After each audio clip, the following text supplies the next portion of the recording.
was a mention of male infertility as well. What have the studies shown us about how strong a swimmer is? Men with periodontal disease are 2.85 times more likely to have erectile dysfunction.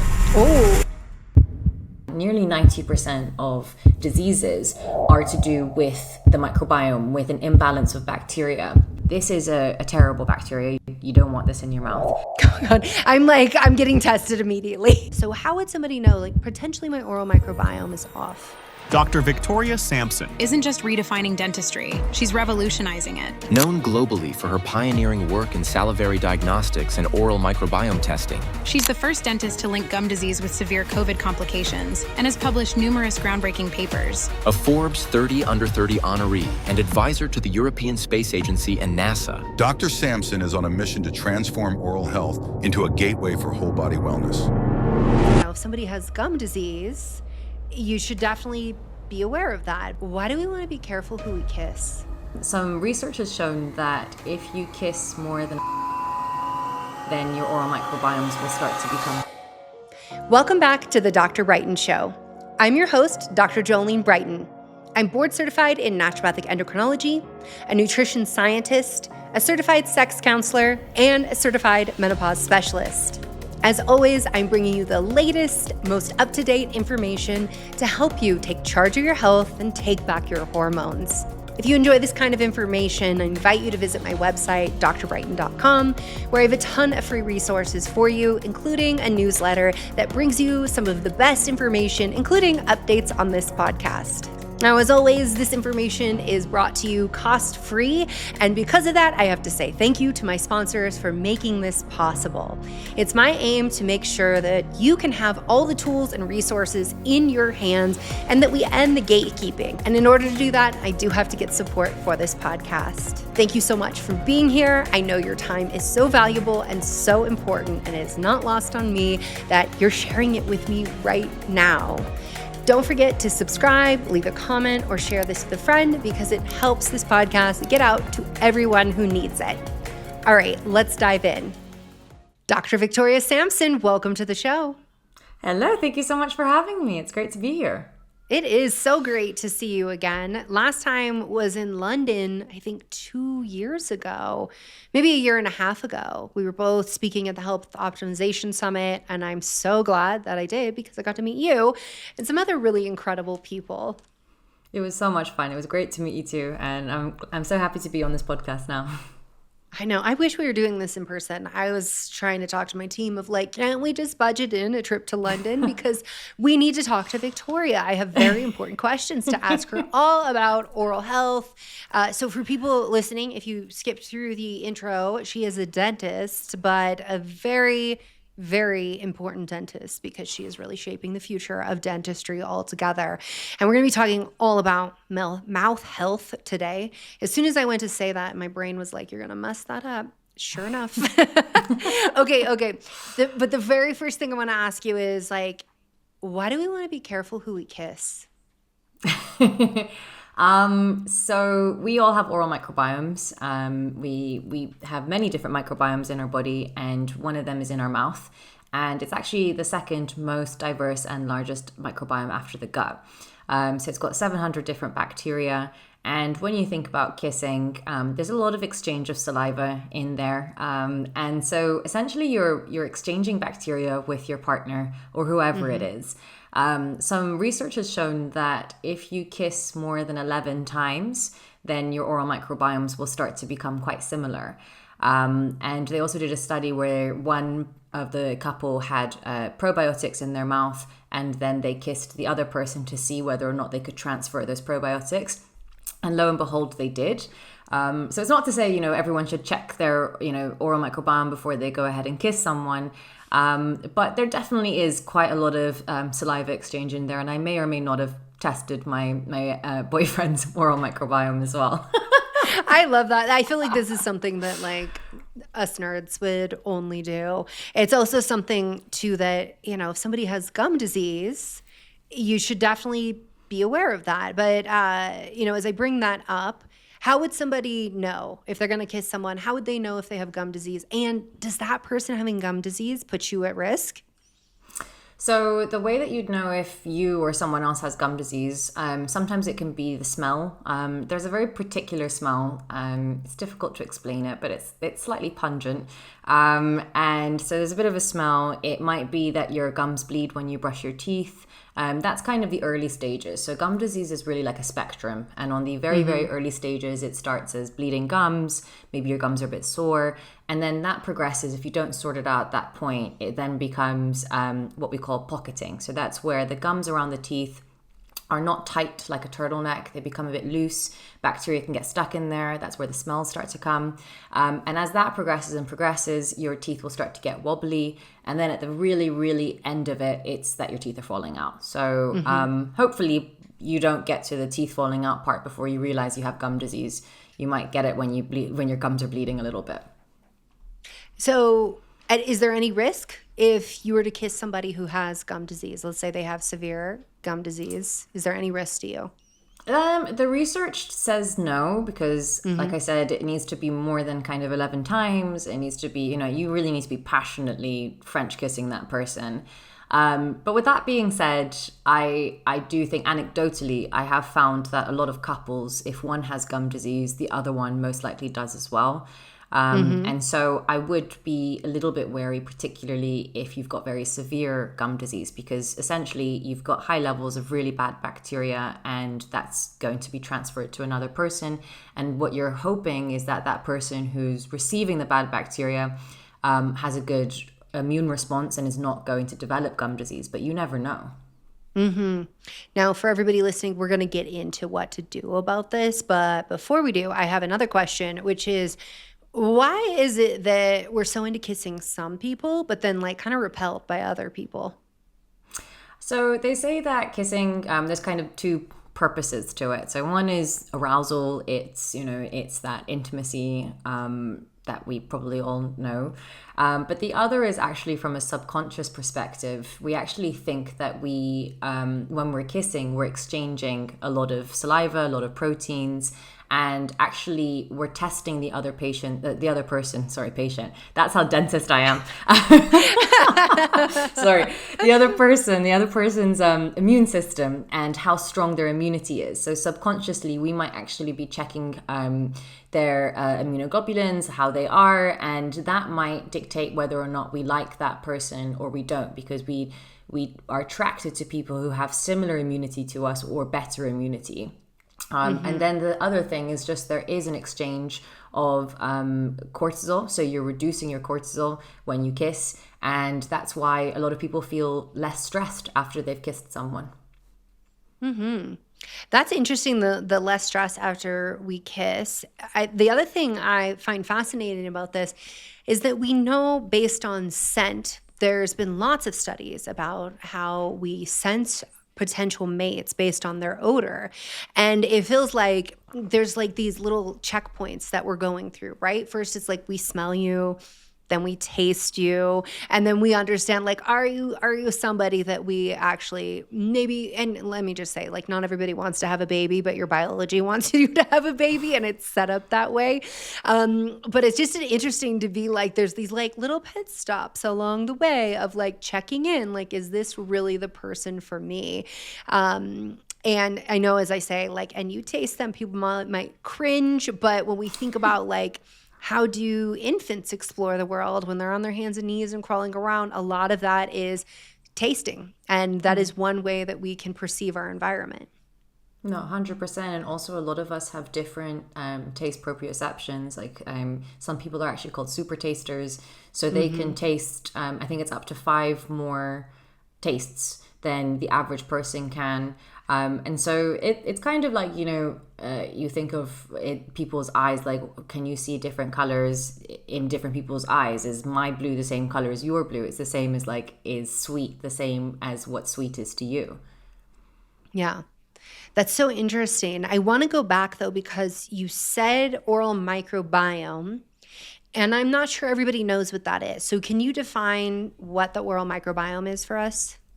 Yeah, so we've got lots of different microbiomes. Essentially, a microbiome is a collection of bacteria, viruses, fungi. It's got everything in it. It's all sorts. And the oral microbiome is what your mouth is made out of. 700 bacteria, 2 billion bacteria overall. And there's lots and lots of different environments within the same mouth. So if you think about the bacteria that would want to grow under the tongue versus in between the teeth or at the back of the throat, they're very different environments. And so different bacteria will be allowed to grow. And what is very exciting and special about the microbiome is what we're starting to understand is that nearly 90% of diseases are to do with the microbiome, with an imbalance of bacteria. And it's exactly the same with the oral microbiome, that specific bacteria are causing your diseases like gum disease or decay, but also contributing to general disease as well.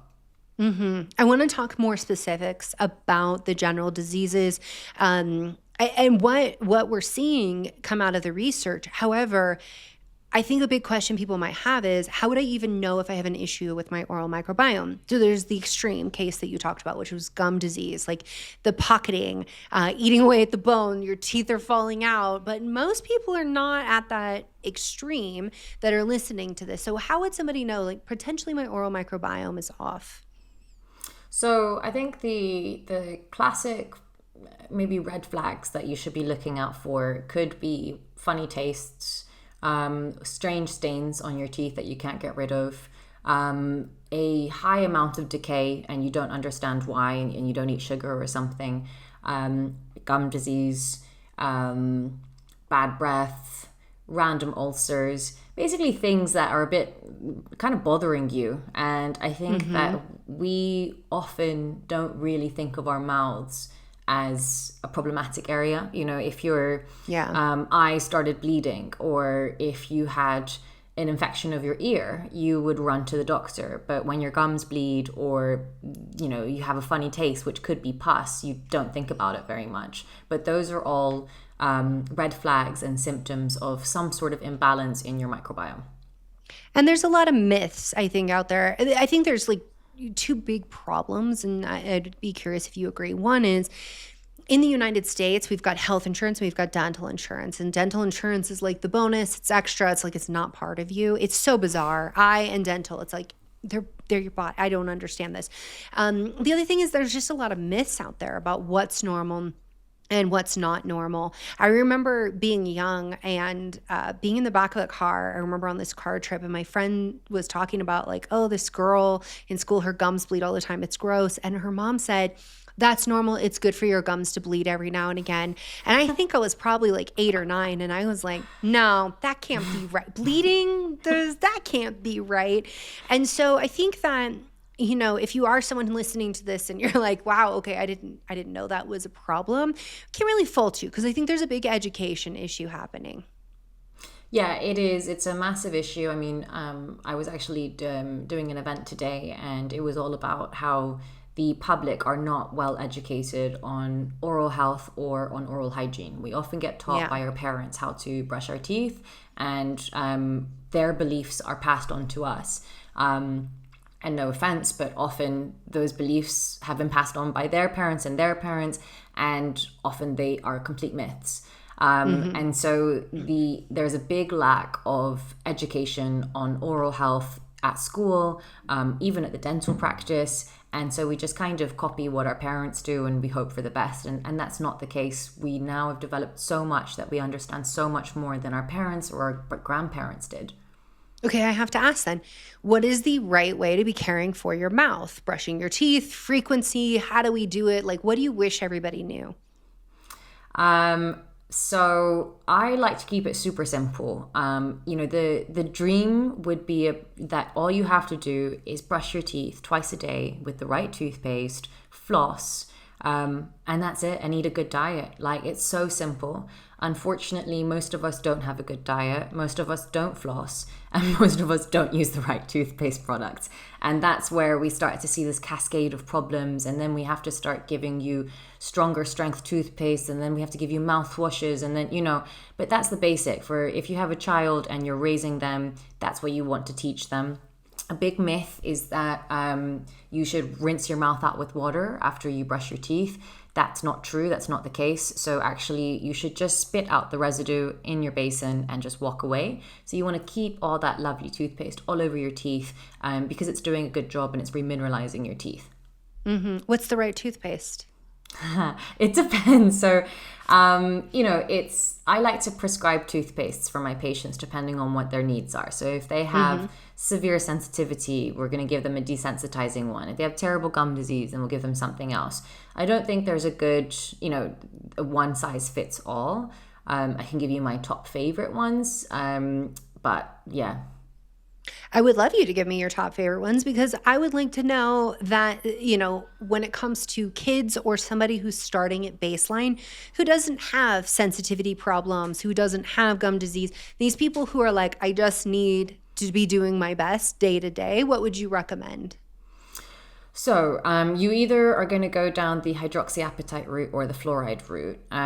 So this is going to start another question, I'm sure, which is, are you pro or anti-fluoride? Oh, it's already on the list. It's already on the list.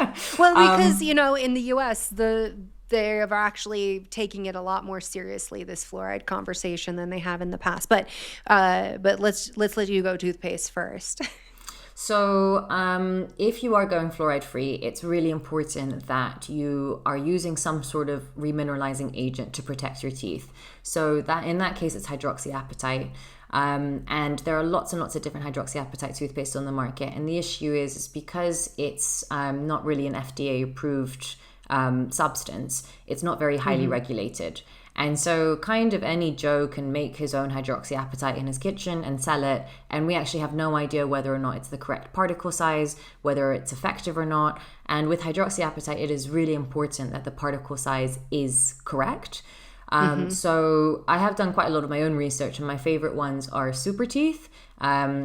It's actually an American brand. It's got a combination of hydroxyapatite, prebiotics, it's got CoQ10 in it. So it's a good all-rounder. It remineralizes, it strengthens the gums, it's SLS free.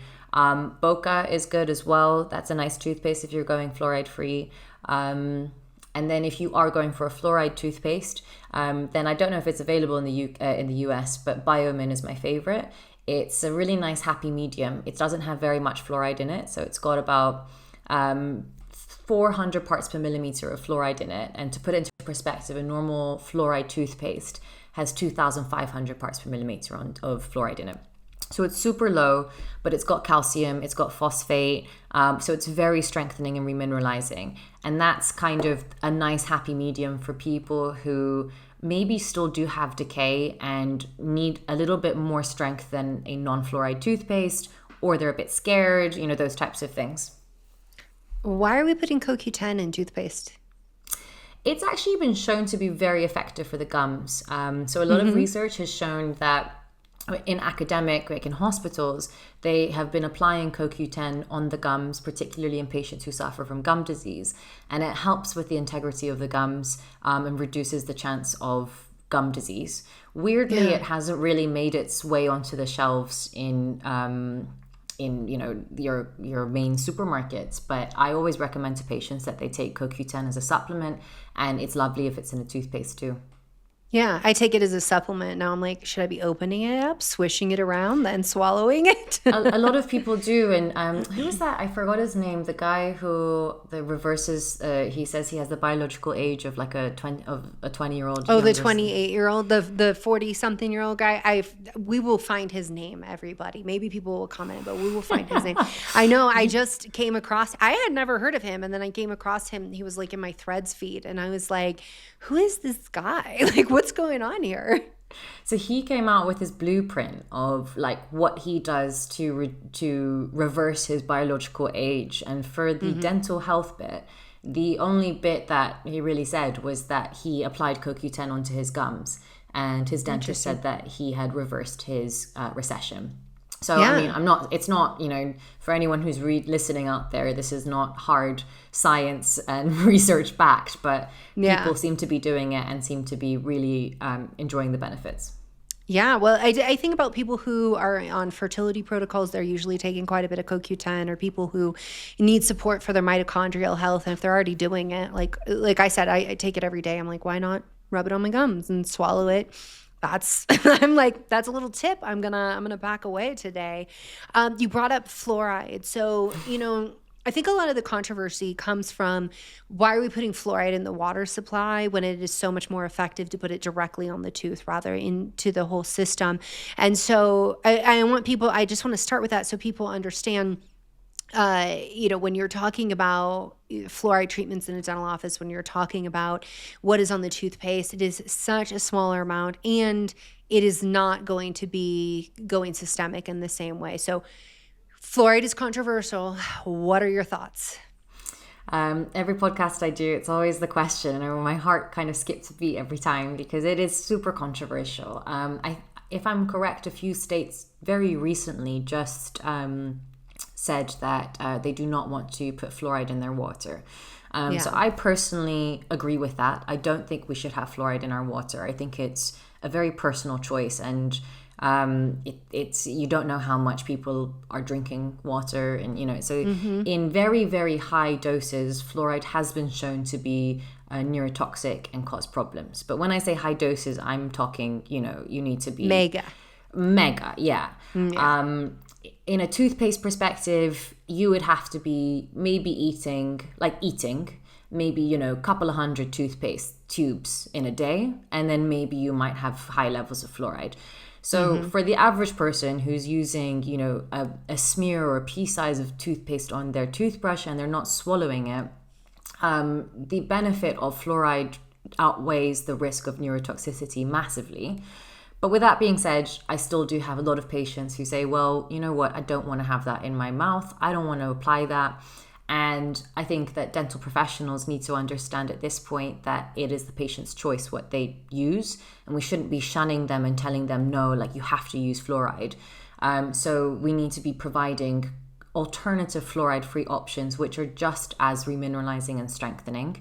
So it's super important to anyone out there that they do find something that has hydroxyapatite in it, because at my clinic, I attract a lot of fluoride-free patients, and they have, found some misinformation on social media, and they've been applying some sort of aloe vera chamomile gel on their teeth and their children's teeth, and they come in and they've got 20 cavities, and these kids needing 6 teeth taken out, and it's disgusting. And it's you need to make sure that you are strengthening the teeth some in another way. You just said a pea-size amount of toothpaste, and if y'all have been following commercials, Colgate taught us that you're just supposed to it's like 10 times that they show putting on there. So I think that's another thing. If your dentist says you need to have fluoride, this would be really helpful. Understanding that it needs to be that pea-size application, and it's not going to be what you saw on Colgate. As we were talking about toothpaste, one that I really love, Dr. Stacy. She's in Portland, Oregon. That's actually where we lived for a very long time. She was the very first dentist my son ever saw. So I knew her way back when. Fluoride is not in the water in Portland. But she came out with Feed Your Good Guys, FIG, FYGG. And I have to tell you, I don't know if you've tried it, but they have this vanilla icing or something. If icing tasted like that on cake, I would be just I would be in trouble. It is the best tasting toothpaste. My kids were using it and I needed to use it, and I was like, dang, you guys, we did not have toothpaste like this when I was a kid. But that's another one with the hydroxyapatite that I really love, that I know you can get in the US. Yes. Yeah. No, that's also a good one. Thanks for reminding me. It's good. Yeah. Well, shout out to her. I'm glad that she made it because it's seriously, everybody listening, it's delicious. And so it just makes it really easy for my kids to brush their teeth. There's something else I just want to share with you that there's these apps now. Have you seen where they gamify toothbrushes and the toothbrush handle? I got my kids that for Christmas, and they play these little games and they chase these tooth bugs. My toddler got so bought into teeth brushing, and it helped my oldest like so much. The poor kid, he has ADHD, and brushing your teeth is like absolutely boring. He wanted nothing to do with it. But any thoughts on those, like the gamification of toothbrushing for kids that they have now? I think it's great. I think that parents really struggle with getting their kids to brush their teeth. I mean, it's not the funnest thing at the best of times. I mean, adults can hardly do it, let alone kids. So if you can make it fun, go for it. I mean, when I'm teaching kids how to brush their teeth, I tell them to listen to a song, like their favorite songs, usually about 2 minutes, and they can dance whilst they brush their teeth. Yours sounds much funner and cooler. I'm clearly very boring, but it has the same effect. Let me just tell you, this was like Black Friday was like, Amazon's like, you need this. And I was like, I do. How did you know? So I got it and I wrapped it up for Christmas. And so we like made a whole thing about it. I am a very boring mom. Like, you got toothbrushes for Christmas, but it has this app, and like once, and it'll tell them like, keep going. Oh, you're going too fast. You need to slow down, go back to this area. So it's coaching them the whole time.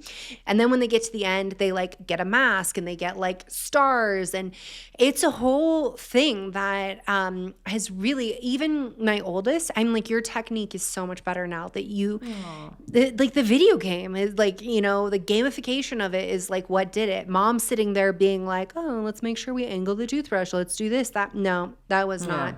I needed that external. But yeah, I mean, for Christmas, getting toothbrushes. But they also got to like, yeah, they got to have like a cell phone out now when they brush their teeth. So like getting screens also feels like a treat because it's within the bedtime hour. If that helps anyone, let me know. I'll put the links in the show notes to like the stuff that we're talking about here in case anyone needs help. But we're going to shift gears away from video games for your teeth.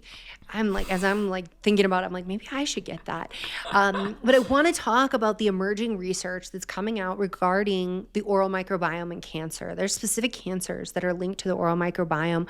What have you seen in the research? I know that you were lecturing all over the world, teaching people about this. So I would love for you to share with our listeners about this connection. So yeah, there's been a few cancers in particular. So colorectal cancer got quite the spotlight by Apple News. It was I think like a couple of months ago, and also breast cancer.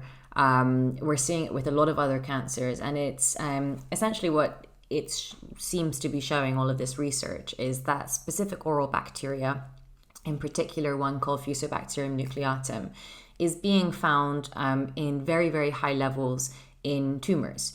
And so, for example, with the colorectal cancer connection, colorectal cancer is quite rife around with younger generations now, and we just can't explain why. And some people say it's because we're having more, processed food, but still we don't really understand. And what they have found is that in more than 50% of colorectal cancer tumors, there is Fusobacterium nucleatum in very high levels compared to patients who don't have it. And what they're also finding is that the patients who do have Fusobacterium nucleatum in their cancer, those types of cancer are more aggressive. And so they're looking into whether or not there is a mechanism which is making the Fusobacterium nucleatum exacerbate or speed up the kind of development of the cancer. From the breast cancer, it's a bit earlier stage. So with colorectal cancer, it's pretty established at this point. And I actually am working with an amazing professor. He's part of my advisory board, and he is looking at actually a specific antibiotic that only kills Fusobacterium nucleatum. And if that's possible, then that could be a potential treatment for cancer, actually, and not for the gums. Yeah, and he's a dentist, but this is where we're seeing the mouth being put back into the body. With breast cancer, it's a relatively similar thing. So a lot of people are saying that actually now breasts do have their own microbiome. They have lots of different bacteria. I didn't know that until quite recently, to be honest with you, that your breast has a microbiome, but It kind of makes sense. Yeah. Isn't it crazy though, like how far we've come in all of this? Like where it used to be like, oh, the gut is the only microbiome and it doesn't do anything. It doesn't matter. Yeah. And to see where we're at now, this Fusobacterium being in the colon, is that presumably because it's being swallowed? Is that the connection, or is it just like through the whole tube? Like what's going on there? Through swallowing, yeah. So Fusobacterium nucleatum is a predominantly oral bacteria. You don't find it elsewhere. And this bacteria seems to be associated with a lot of other problems, not just cancer, but also things like infertility, high inflammation. And we're looking into Fusobacterium nucleatum a lot more and understanding it. But from an oral perspective, it's quite easy to get rid of. It's just regular hygiene. Green tea is particularly effective at getting rid of Fusobacterium nucleatum as well. So I think this is opening the doors to a lot more research and actually potentially oral treatments to help with cancers elsewhere. That's so interesting because green tea is such a great antioxidant and it is recommended for cancer prevention. But you're saying actually consuming green tea, is it like just a cup a day or 3 cups a day can have an impact, a positive impact on your oral microbiome? So I think the research says at minimum 1 cup. So just 1 cup a day is enough to actually reduce your level of Fusobacterium nucleatum. The annoying thing is that the green tea does stain your teeth. So just for anyone out there who's going to go and start gargling green tea all over their teeth, because I've had that before, your teeth will go green. So you can get maybe in a supplement form, or I actually recommend to a lot of my patients, like there's some chewing gums, which are green tea with like a xylitol, and you can chew that every couple of hours or so. It helps with your saliva production. It's naturally antibacterial, and it's got your green tea in it too. I really love hearing that you can also supplement with it. There's lots of supplements out there that do not have caffeine. So for people who can't drink caffeine, in our product line, it's decaffeinated green tea that we put in because it's super helpful with hormonal health. There's been research about weight loss. So now to hear that like, oh, it also helps your oral microbiome, I'm like, yes, because I'm more of a turmeric, which also stains your teeth, and coffee person than I am green tea. But I love these quick like little things of like, this is how we can shift our oral microbiome. Because I think as soon as you say, colon cancer, you say breast cancer, that really starts to raise red flags. It makes people feel panicky. And from what I'm hearing from you, we can take good care of our oral health, probably go to the dentist regularly, and consume green tea. And that's one way that we can shift the microbiome of our mouth in a positive way. Yeah, I think, with so many diseases, they're all multifactorial, and particularly with things like colorectal cancer, like breast cancer, where, again, there's not really often just one cause, and we don't know what even started that cancer in the first place. All we can do is try and reduce the risk of it ever getting worse, or it ever happening. And something as simple as like brushing your teeth, like going to the dentist, it's like really easy compared to some of the things that I see my patients willing to do to reduce their risk. So it's a really easy thing to take away. So you mentioned infertility. Infertility in the oral microbiome, there's a big connection there that most doctors are not aware of, which means that most patients are not being made aware of. If somebody is struggling to get pregnant, stay pregnant, what would you want them to know right now about their oral health? So there is a lot of research for men and women in terms of infertility. When it comes to women, research has found that women who have periodontal disease, it takes them 2 months longer to conceive. And that's to do with the lack of release of certain hormones to do with your periodontal disease. Gum disease is also one of the biggest side effects of gum disease, and what connects the mouth to the rest of the body is inflammation. So it's what we call low-grade chronic inflammation. And this is the idea that constantly there is this chronic firing of inflammatory markers or inflammation from the mouth elsewhere to the rest of the body. And this is where it can exacerbate inflammatory conditions that you might already have, or it can cause inflammatory conditions. And so with pretty much every disease, that's a strong connection with gum disease, including infertility. Again, our big baddie, Fusobacterium nucleatum, is also one of the key star players in this. And what they have found is that patients who have periodontal disease have a much higher risk of preterm birth or low birth weight as well. And they have found very high levels of particularly Fusobacterium nucleatum in the amniotic fluid of women who gave birth early or gave birth to a low birth weight child. So it's hard to say if you get rid of the Fusobacterium nucleatum, will that improve your the birth weight of your child or when you deliver? But this is the research that we are seeing. Also increases your risk of preeclampsia. They did a really cool study in Malawi. It was 10,000 patients.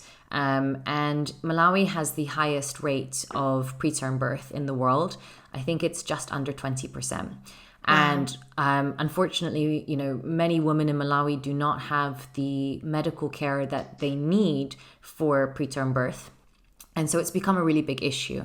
So weirdly, Wrigley's, the chewing gum company, thought that they would do something about it. And so they went to Malawi, and what they did is they gave these 10,000 women sugar-free chewing gum. They showed them how to brush their teeth, and that's it. No treatment, nothing. And they found that after a couple of months, there was just over a 20% reduction in preterm births in pregnant women in Malawi. And that's just from chewing gum. And it was a sugar-free xylitol gum and just brushing their teeth. So I guess the takeaway would be brush your teeth. I know that when you're pregnant, you're probably quite busy with a lot of things. But chewing gum, spearmint gum, peppermint can be great for nausea.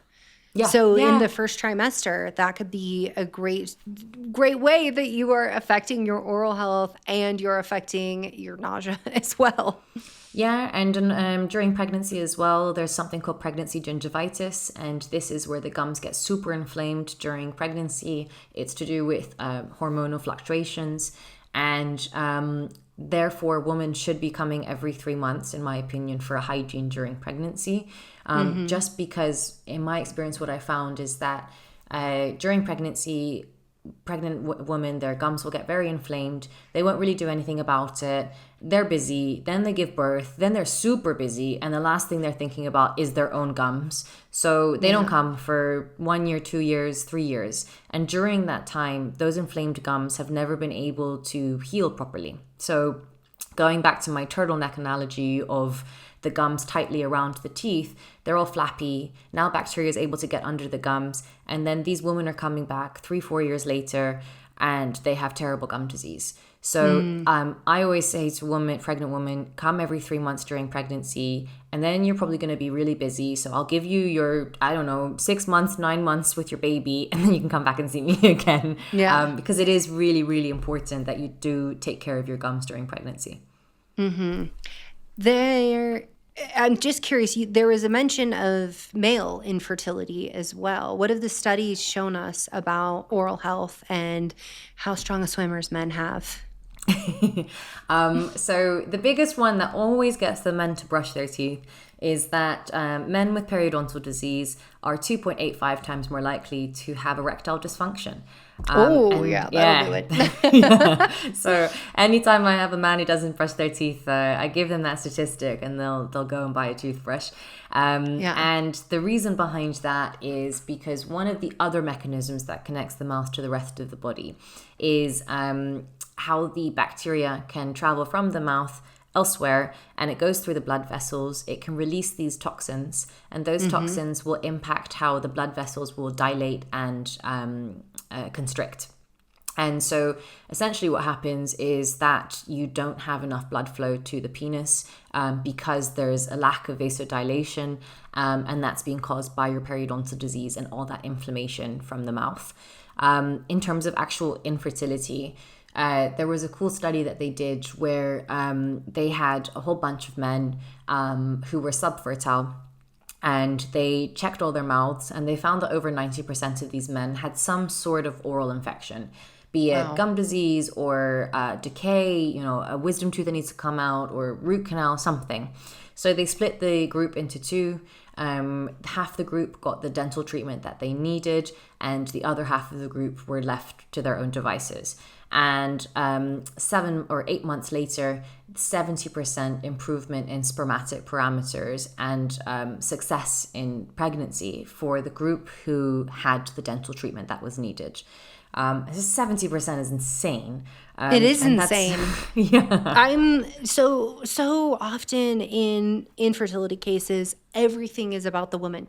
Everything is about her body's broken, her eggs are bad. Like this whole talk is like so degrading, really. And to hear 70% just from taking care of your mouth, it seems to me, so it's always been my recommendation as part of a fertility journey. If somebody, what I call pre-baby body ready, if you want to get pre-baby body ready, then it needs to be like your oral health, your gut health. There's a lot of things that we look at, but it seems just in hearing the research that this is a huge gap in medicine that isn't being addressed in couples. And we're seeing, sensational headlines of like, sperm count is way down, like 50% of our grandfathers. And all of this just starts to make me think about food choices, oral health, and what is actually happening in these individuals that they're testing that maybe we're missing. Sure, environmental toxins, you cannot argue that they are not a problem. They're absolutely a problem, but it sounds like we've got a lot more going on here. 100%. And like you said, we always but the women are the ones who have to go searching high and low for a reason why they can't be successful in conception, when often actually the issue lies with the man, and he needs to be doing just as many checks as the woman is. Mm-hmm. I'm curious if you've seen any connection between the oral microbiome and endometriosis. We now are having more research coming out that shows there's a gut connection to endometriosis. Nobody who's paying attention is shocked by that it looks a lot more like an autoimmune disease. Again, only a shocker to the people who are like, these reproductive organs have nothing else to do with the rest of your body. Have you seen any connection, though, in terms of dental health? So anecdotally, from my own patients, I'm in a bit of a bubble because I kind of attract the patients who have these unexplainable issues. What we were talking about at the beginning, those red flags. Those are the types of patients who come and see me. And what I have found is that patients who do suffer from endometriosis do have very inflamed gums. Or just randomly bleeding gums. That's what I've seen the most, is that they don't have gum disease.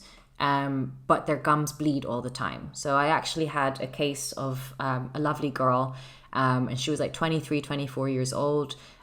She actually hadn't been diagnosed with endometriosis yet.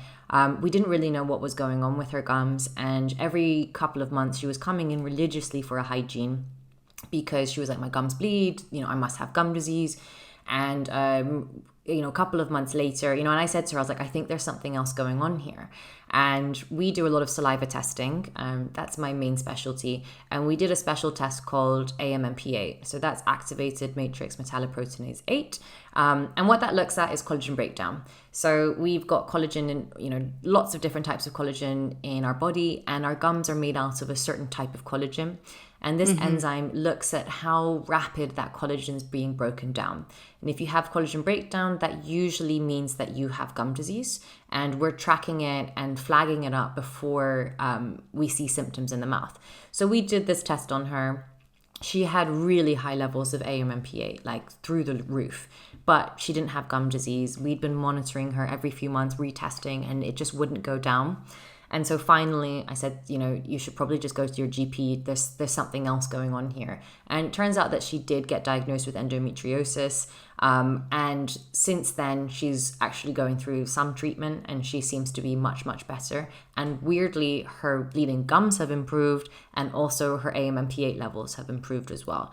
So it's super early days. And I can't reel off lots of studies that connect endometriosis and the oral microbiome, but anecdotally I do see a lot of hormonal fluctuations in the gums with endometriosis patients. In reality, you cannot list off tons of studies on anything about endometriosis. It's so understudied. And that's why I think there's something that happened in like the last 4 years where the only evidence that people will now accept is the peer-reviewed, published paper, which we know those are very problematic in themselves and sometimes get retracted for good reason. But they forget that clinical evidence is very sound.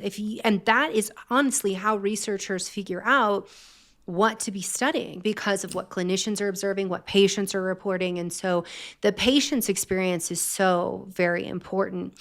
And, to the point with endometriosis, this is systemic. It's so often people are like, oh, it just affects your uterus, which I always laugh. I'm like, no, by definition, it's tissue that's kind of like what's in your uterus, but not so much everywhere else in your body. And it literally can be everywhere else, but it's a systemic issue. And we know that there's lots of inflammation, there can be gut dysfunction. And so it makes sense that the mouth could be affected as well.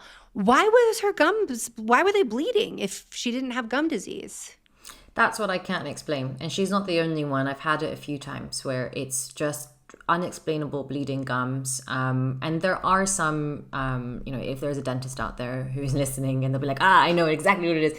There are some, unfortunately, cancers which are associated with unexplainable bleeding gums. And we tested for them. So she did not have that. She had perfect oral hygiene. They were just kind of inflamed. And the poor girl was flossing, 3 times a day, brushing like she's never brushed before. And I guess, like you said, it's maybe similar-ish tissue around the body. I totally agree. It's an autoimmune condition.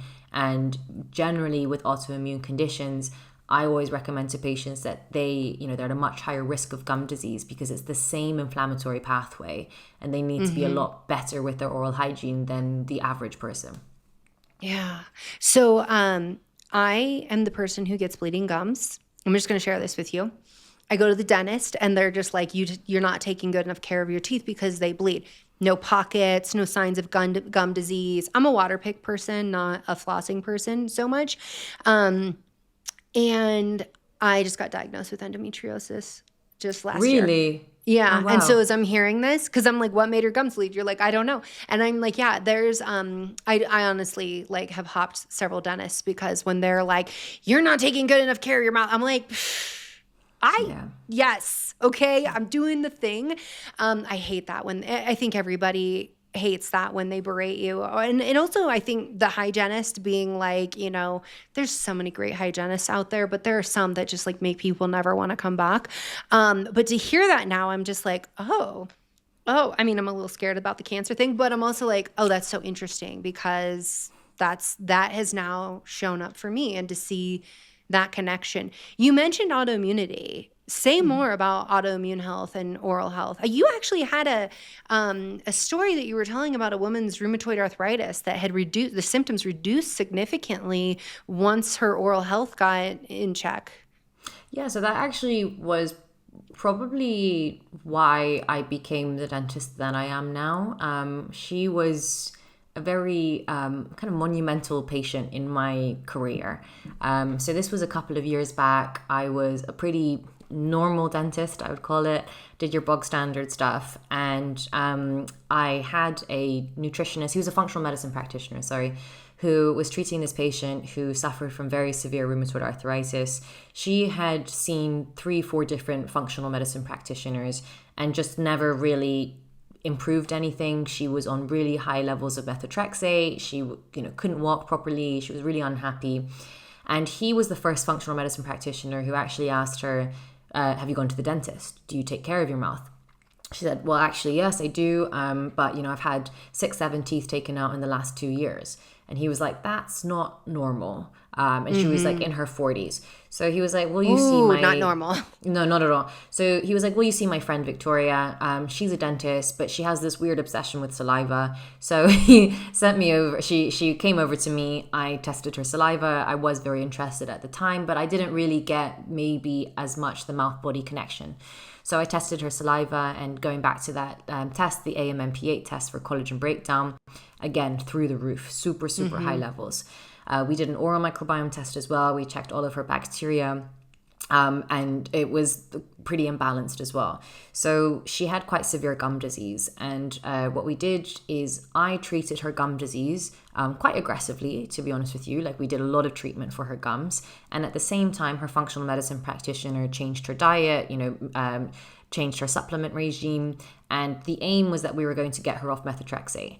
And lo and behold, 6 months later, we retest her AMMP8 levels and it's 0. So that means there's no collagen breakdown, no more gum disease. She's completely stable with her gums. And the most important thing was that she was off methotrexate. And she was so much better and so much happier. And a lot of people will be like, oh, well, how do you know that it was your treatment that helped? And I was like, well, look, she went to 3-4 other functional medicine practitioners before my friend. And they all changed her diet. They all did the same, curcumin, all the same anti-inflammatories, and she still didn't get the results. And so it's actually when, we work together that we can actually improve patients' health much more. And so that opened my eyes to the idea behind maybe inflammatory conditions and periodontal disease, because they are pretty much, they use the same pathway and the same mechanisms. So going back to the low-grade chronic inflammation, that constant firing of inflammation from the mouth. If you have rheumatoid arthritis and you've got loads of inflammation in your mouth and it's just firing elsewhere to the rest of your body, you're just exacerbating that inflammation, and it's just making your life much worse, and you won't be able to treat the arthritis because your mouth has all that inflammation. But if you treat both of them at the same time, then it'll be much better. So there's a strong bidirectional relationship with your inflammatory conditions, and therefore kind of also a lot of your autoimmune conditions as well, because the immune system is on overdrive, and part of an overdrive of your immune system is often quite a strong release of inflammatory markers and inflammation. Yes.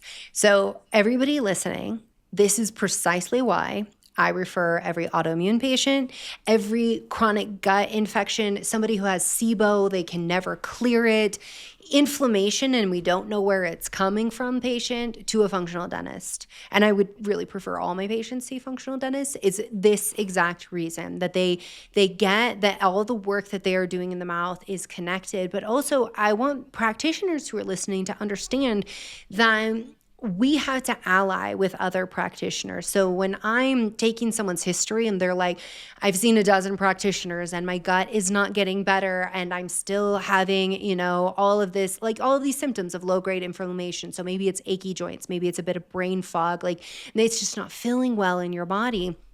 That is where we have to really look outside of our scope and see the body as a whole. And so I love that you share that story and that you're doing this. And I hope that inspires practitioners who are listening to really ally with dentists. And it has to be particular mindset of dentists, right? As you said, there's the run-of-the-mill dentist, which are great. They serve their own purpose. But, for example, in Portland, Oregon, when I was practicing there, well, I still have patients that I refer to Blodgett Dental, which I don't know if you're familiar with his work, but the number of patients that have gotten, reversed their autoimmunity, who they did everything right. And still we couldn't get that last 10% that they were really aiming for. And yet finding the hidden infections in the mouth changed everything. And instead of that extra 10%, we got like an extra 30%. So we exceeded what their expectations were.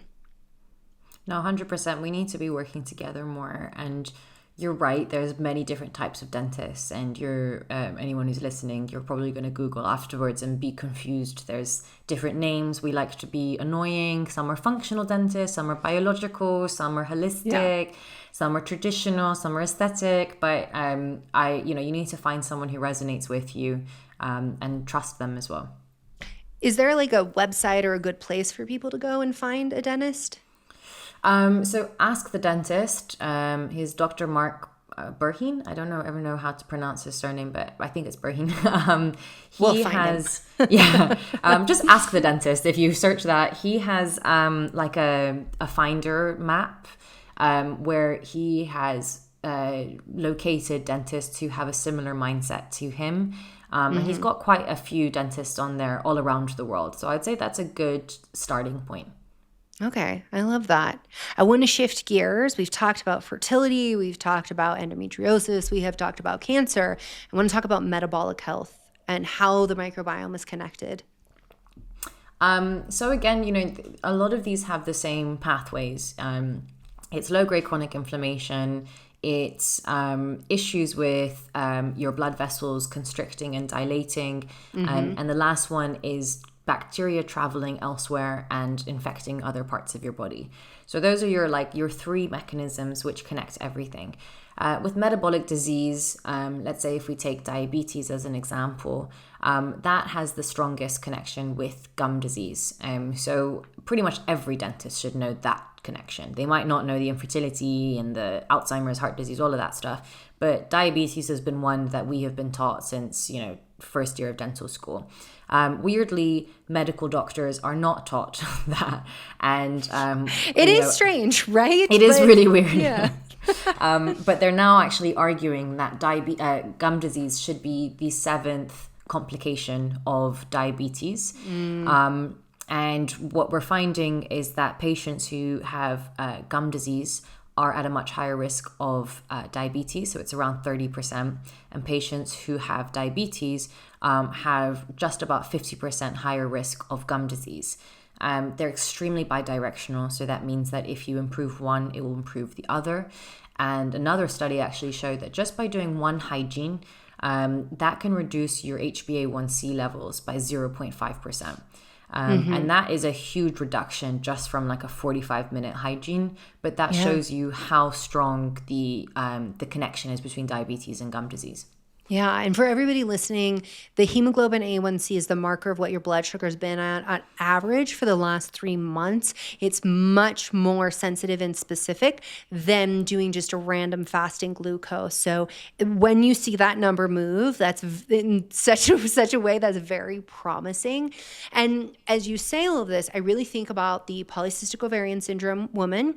And so PCOS women and those in perimenopause and entering menopause, because we know once estrogen drops in menopause, the accumulation of visceral adiposity starts. So that's the belly fat, the muffin top that some people call it, but in medicine, we're like, that's the fat packing around your organs that makes us freak out because now we know cardiometabolic disease is rising. And so I think about that, and I think about how we're really should be considering in TCOS women and perimenopause women, I'd say before you get to menopause, getting that oral evaluation. This is why I'm like, we shouldn't have separate dental insurance. This shouldn't be separate. This should be part of your checklist of things that you do as part of that holistic approach to your body. And I just think about, how, and for people listening, we have other episodes about perimenopause, menopause, visceral adiposity, but I think about how important this connection is and how we should be monitoring that in women as well. We also know as estrogen drops that the gut microbiome diversity drops. So we see this association. I wonder how that's affecting the oral microbiome. So it's funny, I had this conversation literally this morning about perimenopause and menopause. No, because it's a conversation that we really don't talk about. And it happens to more than 50% of this world. And 100% of us that live long enough. Yeah, and it's just insane. And so what we have found with menopause is, again, like you were saying, when the estrogen levels drop, your gums can inflame quite significantly. A lot of patients will suffer from dry mouth. They'll get ulcers. And the one which I think is unfortunately the worst is something called burning mouth syndrome. So I was hoping you would say that. It is the worst, though. It's horrible. I feel so bad every time I have a woman walk through the door with it, because to this day, there's no treatment that works, really. We try everything, and I've got my own tricks up my sleeve, but some patients, it just doesn't work for them. What are your tricks? Basically, whoa, you can't say that and not give it. So weirdly, B12 injections, or B12 supplementation can really help with it. Would sublingual work for that? Sublingual would too. But like super high dose you want to be giving. Testing for iron, folate, and zinc deficiencies and making sure they're okay. I've had some patients, and I think I even messaged you about it once, but I've had some patients who have tried to balance, use HRT or rebalance their hormones in the kind of aim to improve their burning mouth. And it has actually improved significantly. What I hate the most is that, unfortunately, for women who are suffering from burning mouth syndrome, the treatment that is on offer for them is basically antidepressants, which It's always antidepressants. Yeah, they're like, were you born with ovaries? Let's medicate your mind. It reminds me of 100 years ago when we were like, oh, these women, they're hysterical, like it's hysteria, it's mania, they're just they're crazy, and it's not. But the issue is no one can see what these women are suffering. As a dentist, I can't see anything.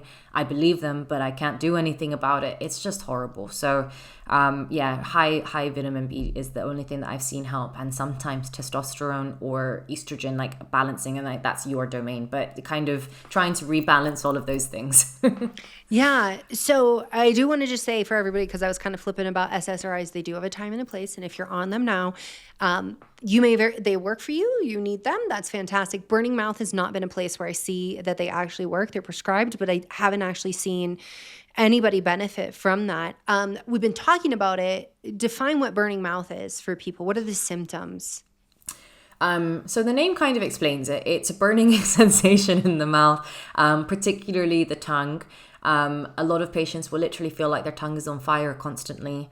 They particularly find having spicy foods really difficult, and also things that have benzoates in it. So cinnamon, for example, will trigger it quite aggressively, and also alcohol as well. So it can completely ruin a woman's life. I know women who, they can't eat anything. They are on painkillers. It's not a nice thing. So, The best thing that I would say for everybody who feels concerned about this is that if you are in your 40s now, talk to your doctor about HRT plan.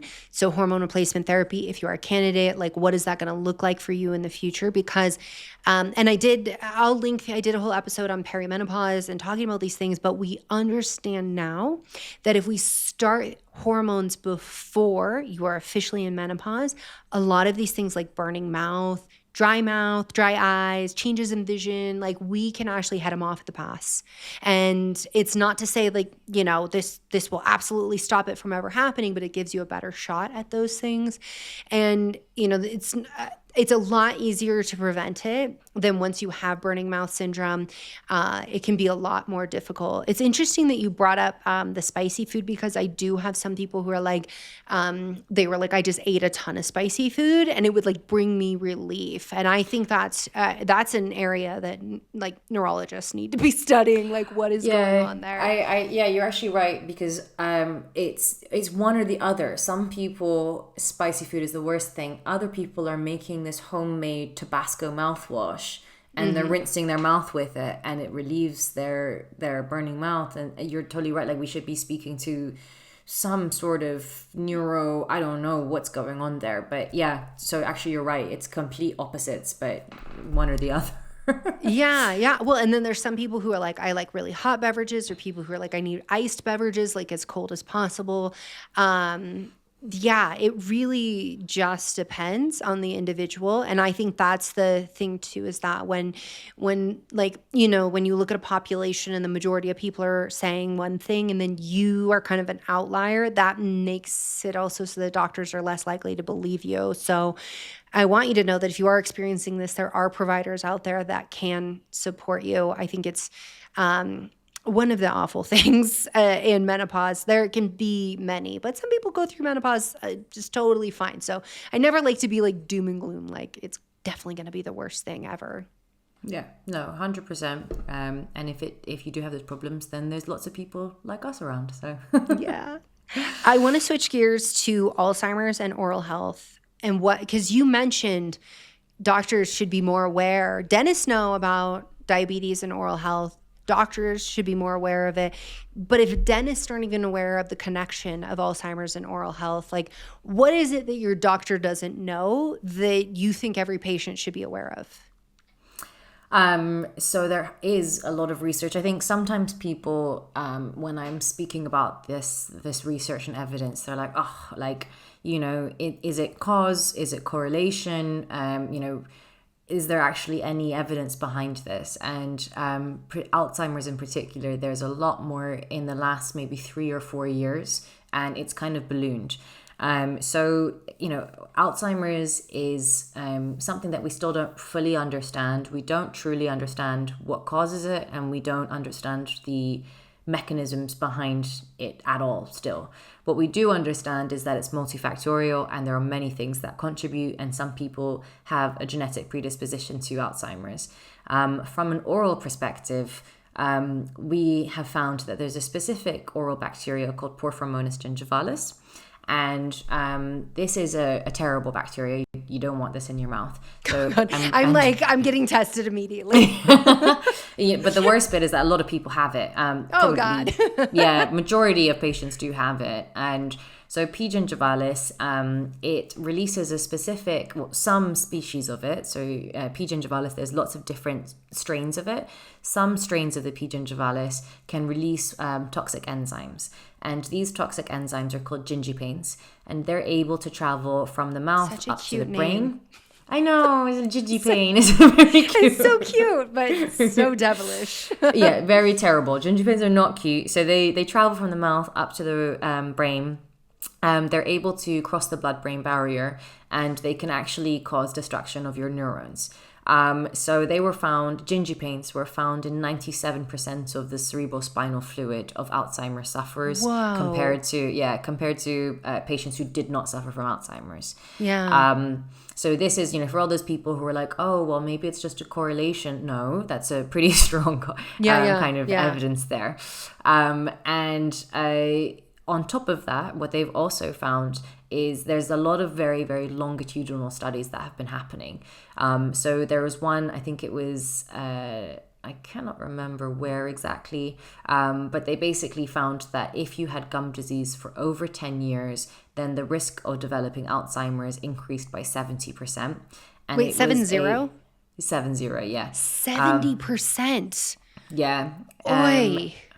And it was, we're all getting tested today. And it was on nearly 19,000 citizens. So it's not a small study. It was done, I think it was over a 15-year study as well. So going back to the causes of Alzheimer's, there are so many things that we cannot change, like our genetics. And Porphyromonas gingivalis is an oral bacteria that we can get rid of. So what I've been working on in particular is a saliva test.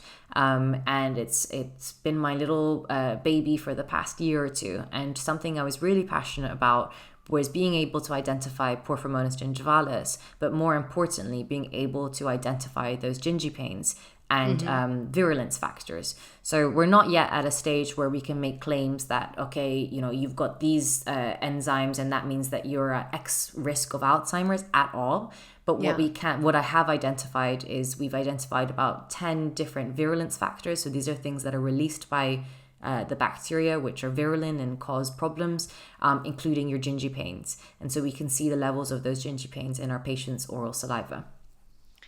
I want to say for everybody listening, there tends to be this I don't really want to say traditional, more of a conventional medicine approach, which is that one thing has an effect. One thing elicits an effect. And so often things that are multifactorial will get dismissed, overlooked in medicine. And so I think this so much comes out of a pharmaceutical mindset. You give one pharmaceutical and then you look for this effect. Great, that applies in that arena.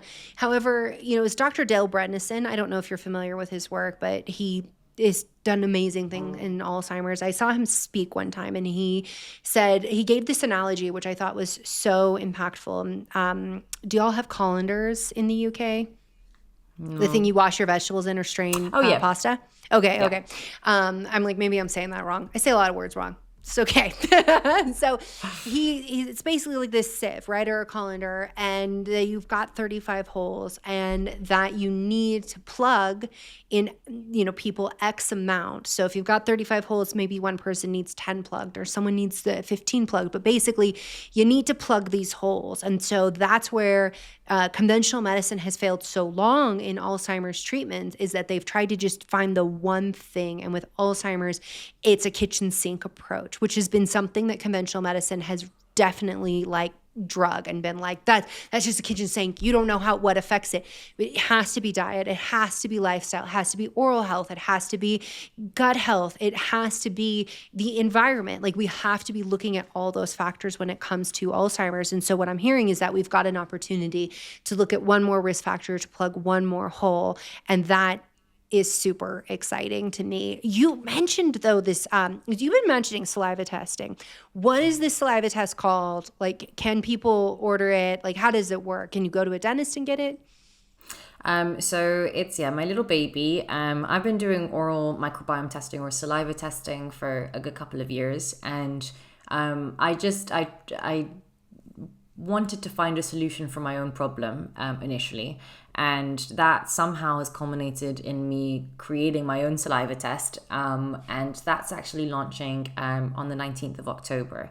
So what we've done is we have created an oral microbiome test that looks at lots and lots of bacteria. So we're looking at actually a couple of hundred bacteria. We zoom into about 20 bacteria, which we know are very strongly associated with your gum disease, your decay, your bad breath. But actually, we also look at the levels of good bacteria in your microbiome too. So we're looking at what probiotics you might need. We're looking at the ratio between good and bad bacteria. And then what's very unique about the test is that we're looking at how the body's responding to that bacteria. So your host immune response. And that is being looked at through genetic mutations and also virulence factors. So one of the issues that I was having with saliva testing was that I would see two patients. This was a couple of years ago. I'd see two patients. They would both do an oral microbiome test and they would have exactly the same results. But one would have terrible gum disease and the other one would be completely healthy and fine. And so this is when I realized that it's not just bacteria that causes the disease and the problem, but it's how your body's responding to that bacteria. And if you are that pro-inflammatory person, maybe you have another autoimmune condition, you might be the one who reacts very aggressively even to the smallest amount of bacteria.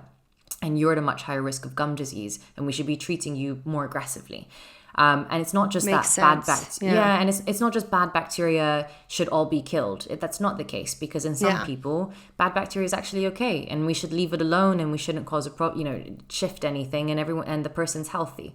So we identified about 10 or 12 genetic mutations which can increase your risk of inflammation, of gum disease, of decay. So there are genetic mutations that actually will make you have a sweet tooth. So I have that interesting. One, unfortunately. And especially in London, there's so many great spots. I know, it's the worst. But what that means is that I have a very high threshold of sugar. So I need a lot of sugar to feel satiated compared to another person. On top of that, when I'm stressed out, I will run to sugar to make me feel better. So some people will go and gamble, or they will, have a vodka martini, and I'll go have a chocolate bar. And that is my stress release. On top of that, we look at mutations that mean that your saliva might be more acidic or might be more alkaline, and that can also change your risk. And then all together, we package all of that into risk scores. So you get a score for gum disease, decay, bad breath, general inflammation, and then you get personalized treatment recommendations to rebalance your oral microbiome and get it back into a balanced state. Oh, I love that. And pH. So I think when people think pH, they think vaginas. Just so everybody knows, same tissue that lines your cheeks lines your vagina. So there's some sharing going on in the body, besides the bacteria floating around everywhere. But talk to us about pH. Why does that matter? So the pH is really important in your mouth or the saliva pH, because if you have a very low pH, so you have an acidic saliva, then that means that you are at a higher risk of demineralization of your teeth and aka decay or cavities. So every time we eat sugar, our saliva will go down in pH and become more acidic. And our saliva will then try and buffer it and neutralize it and get it back to a healthy state. So this is what we call the Stephen's curve or Stevens curve. And so if we constantly have sugar every kind of 30 minutes, then we don't let our saliva get back to a neutral state. It takes too long, and so it ends up just constantly being acidic, and that's when you start getting cavities and decay and problems. This is why dentists hate snacking culture. Exactly. So it's not actually, we don't hate sugar. We hate how you eat the sugar. So I'm always saying to patients, like I said, I have a sweet tooth, but I'll eat all my sugar in one go. I'll have my big bag of M&Ms. I know, terrible, but I'll eat it all in one go, and that will be me done. The worst thing you can do is have a bag of M&Ms and have one every 10 minutes, because that's when you're going to get the decay and the acidic saliva. On top of that, people are genetically having more acidic saliva than other people. So if you're that person who already has this acidic saliva and then you snack, then the risk of you having decay is so much higher than the normal patient. How do you correct that? If you have a low pH, so everybody, if you have a low pH, that's more acidic. How do you correct that, bring it back into balance? So there are some toothpaste that have bicarbonate soda, and that can help to neutralize it. So bicarbonate soda is very alkaline, so it'll get it back to a neutral state. There's also things like chewing gums and even mouthwashes, which would neutralize it. If you are out and you don't know what to do, have a block of cheese. So cheese is also very alkaline, and that will help as well. Yeah, I love the cheese. I'm like thinking like after dinner and France, how they always have like the cheese tray. And I'm like, there's just some stuff that like cultures have been doing for a long time that I'm like, they didn't know, but they knew. They somehow knew. What's the name of the test called? I don't think you said that. I did not. I got so excited about I'm like, telling you all about it that I didn't love even... it. I'm here for it. So it's called Oralis One, and it's by my new company called THS Labs. Oralis One. I love that. I'm gonna I don't know. I'm a big Alien fan, like the movies, Aliens, and it feels like Prometheus, Oralis One would be like a spaceship. I'm here for that naming as well. I couldn't think of anything, and that was the best I could do. So I was like, and then I'm hoping to do offshoots, like maybe down the line we can do Mentalis One and other. I like it. But I have to say I'm awful at naming things as well. Like whenever I write a book, my publisher's like, surely you can have a better chapter name. I'm like, surely you do not know me. I cannot. Like in my book, Beyond the Pill, I was like, I'm going to call this like liver chapter. They're like, you cannot call it the liver chapter. I'm like, that's what it's about. They came up with like this like birth control detox 101. And I was like, that's catchy. But then people were like, oh, you can't detox birth control. Like it's stays in your liver and stuff. I was like, oh, y'all are not reading the chapter. All you did was read the title. Now I know. Like I got to name things better. But I think you did a very good job with that. Thank you very much. We talked about Alzheimer's. I want to talk about Parkinson's disease too, because this is super fresh research that's been coming out. So it's been shown the oral microbiome plays a significant role in Parkinson's disease. And I want to know what we've learned about this and what do you recommend for those who've been diagnosed or have a strong family history? So again, similar pathways. It's all about the kind of inflammatory pathway, that low-grade chronic inflammation, and also, again, some oral bacteria traveling elsewhere and just causing that overactive immune response. If you have been diagnosed with Parkinson's, I think one of the biggest things to do is it can become self-perpetuating in the sense that if your Parkinson's gets to a point where you are unable to take care of your teeth and do your oral hygiene regime, then it will just get worse and worse. So simple things like switching to an electric toothbrush so that the toothbrush does all the work for you. See, these are times where I do think that a high fluoride toothpaste is a good alternative. And why is that? You're going to say it. Okay. So sorry. So just because I see the flip side where I see these patients, the issue is that when their neurodegenerative disorders get worse. They are unable to get to the dentist. They're unable to brush their teeth. And so we need to arm them with the strongest things that we can so that they don't get decay. And so in those patients, sometimes having quite a high fluoride toothpaste will protect their teeth from decay because no one's getting in there to brush their teeth and they can't get to the dentist. So it just delays them having problems or reduces the risk of that. If you're on the early stages, then, just taking care of your mouth as much as possible is really important. Okay. Would water picks maybe be a good alternative for somebody who can't floss? Yeah, that's a great idea. So you can use a water pick.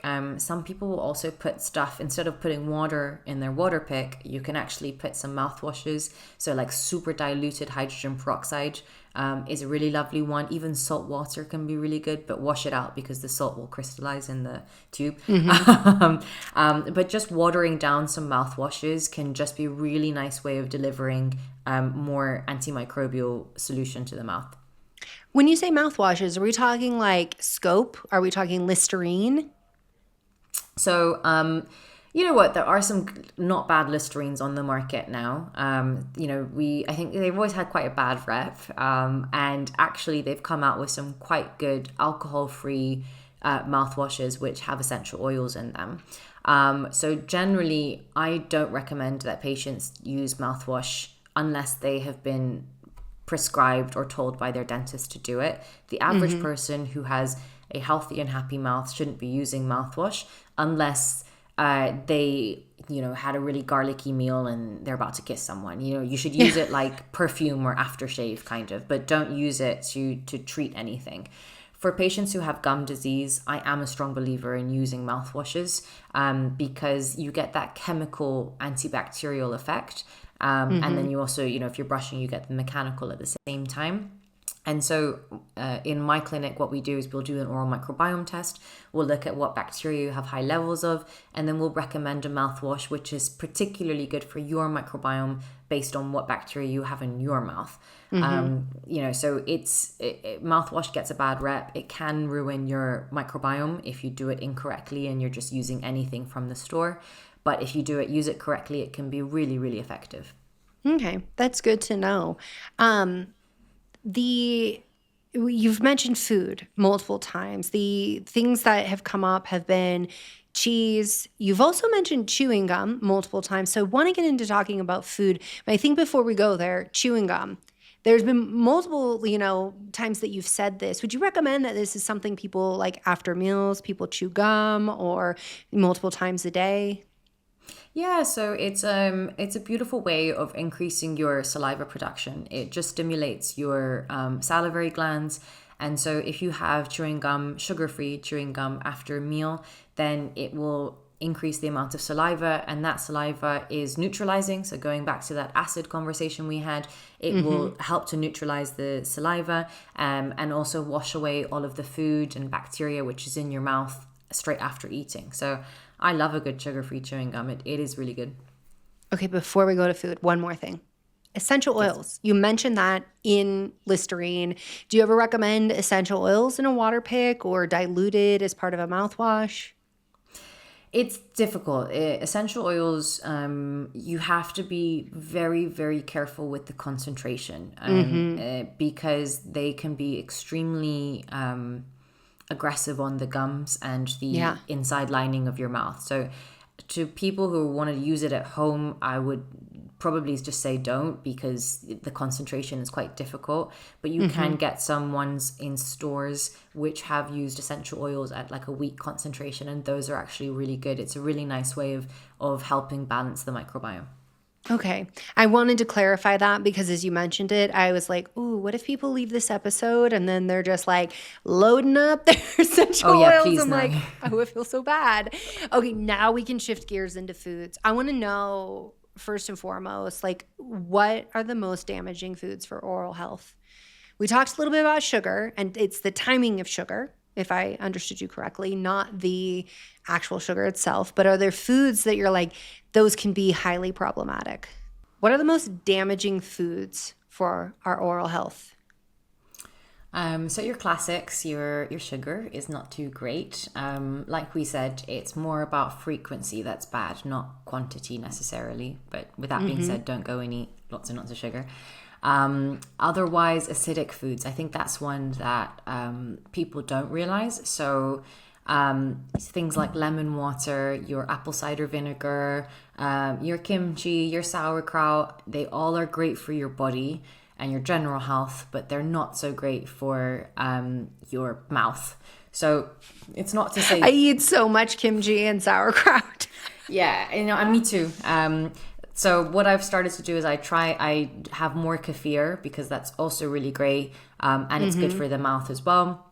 And then if you are having your sauerkraut or your kimchi, just making sure that you're having it with something that can help neutralize the acid again.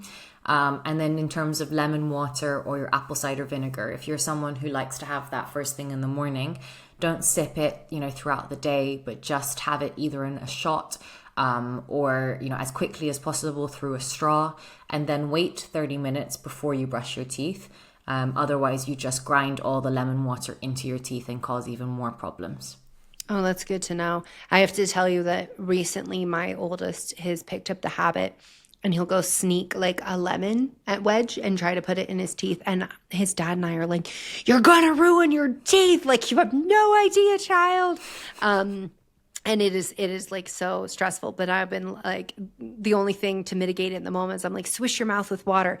But now I'm like, queso, we're going to get the cheese. We're going to get the cheese. Bring the cheese in. It works. So acidic foods, sugar. What about refined carbohydrates?